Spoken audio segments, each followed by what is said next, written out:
secret to math is all patterns. The secret to the secret of math is that the patterns never change. Hi, I'm Sarah. I've been a science and math teacher for 20 years. I like to make math fun, engaging, and not so scary for everybody. If you want more practice problems, more information, tutoring sessions, click the link and do the stuff. No matter if you are talking about whole numbers, integers, which are just whole numbers that are negatives, or that can be negative, fractions, decimals, variables, it doesn't change. The pattern doesn't change. If something is equivalent, like x equals 4, then half of x equals half of 4. Or if x equals 1/2, half of x still equals half of half. It doesn't change. The pattern never changes, so you use that to your advantage.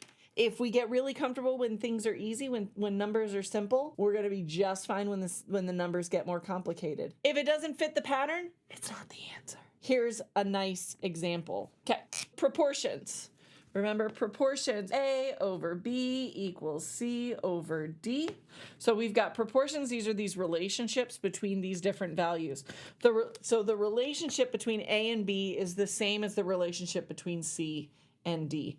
So if A is half of B, C is half of D. Now, the other thing that's always true is that we've got the cross products are going to equal each other. So B times C is going to equal A times D.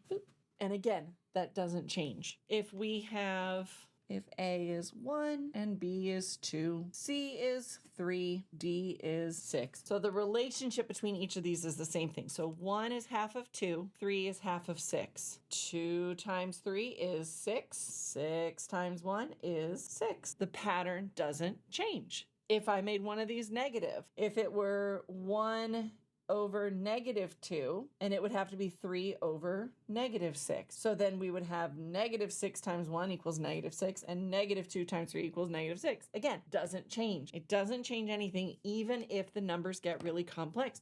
So what if these were fractions? Everybody always gets thrown off by fractions. Remember, fractions are your friends. Sometimes they can be frenemies, but they are your friends. Decimals, same thing. The pattern doesn't change. So let's say this is 0.2 over 0.6. Okay, so now we've got 0.2 times 3 is 0.6. Let's do equals 1 over 3. I know this is a proportion because 0.2 times 3 gives me 0.6, and 1 times 3 gives me 3. I know these are proportional, but does the cross product still stay true? Well, let's just see. So 1 times 0.6 is 0.6. 3 times 0.2 is 0.6. The pattern doesn't change. That's mathed up.